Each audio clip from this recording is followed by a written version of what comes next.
Et donc, il a une nuit pour se tirer d'affaire. Ce week-end, plongez au cœur de l'histoire et du patrimoine exceptionnel de Luxeuil-les-Bains. Visitez la Villa du Châtigny, la Maison du Cardinal, l'espace Maurice App à la BA 116 ou encore l'Ecclésia. Vibrez au rythme du spectacle médiéval de la compagnie Trapoban. Retrouvez les animations et expositions des Journées européennes du patrimoine sur luxeuil-vosges-sud.fr. Pontoise Radio, l'agenda. Thriller, arrêt, essai et comédie dans les coups de cœur du cinéma Méliès cette semaine. Bonjour Aurore. Bonjour Jean-Pierre. Directrice du cinéma, une comédie avec Pierre Richard qui tourne encore, ça s'appelle Fêlé. Oui, Pierre Richard tourne encore, du haut de ses 90 ans, il est encore en pleine forme et il nous épate tout le temps. Et là, il retrouve le réalisateur des Vieux Fourneaux pour cette comédie délicate, humaniste, pétillante même. C'est l'histoire en fait d'un lieu associatif qui s'appelle l'Arc-en-Ciel, qui accueille des personnes violentées par la vie, en rémission, on va dire. Quand on menace de les expulser, il y a un élan de solidarité qui va s'organiser pour sauver cette maison d'accueil, mais surtout autour de son créateur. On retrouve dans le film Pierre Richard, Bernard Lecoq, Charlotte de Turckheim, François Berléand, une distribution haut de gamme. Pierre Richard, 90 ans, pardon, j'en suis resté là, j'ai pas écouté.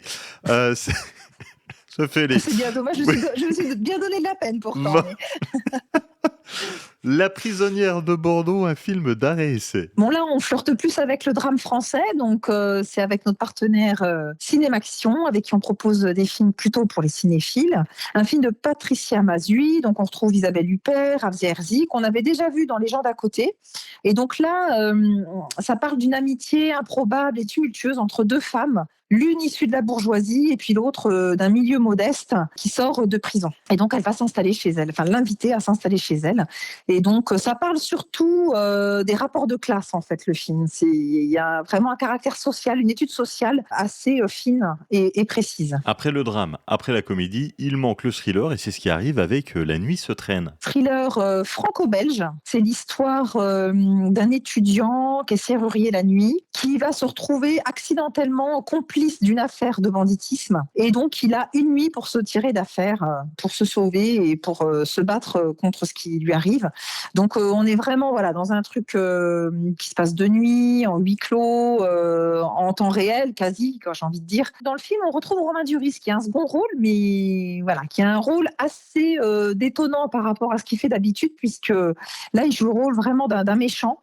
Donc ça nous change un petit peu de ce qu'il fait d'habitude, où il est toujours sympathique, dans l'empathie, agréable, souriant, dans la séduction. Et là, il n'est pas du tout là-dedans. Donc c'est un film assez en mode survival, on va dire urbain, avec une mise en scène fiévreuse. Fêlé, La prisonnière de Bordeaux, La nuit se traîne, ce sont les coups de cœur d'Aurore que vous retrouvez au cinéma Espace Méliès et sur l'application et cinéma Espace Méliès. Merci d'avoir été avec nous, Aurore. Ce sont mes coups de cœur, ce sont surtout aussi les nouveautés qu'on propose au cinéma. Merci Jean-Pierre. C'était l'agenda Pontoise Radio. Pour tout savoir sur les sorties à faire dans les Vosges saunoises, suivez-nous sur nos réseaux sociaux Pontoise Radio.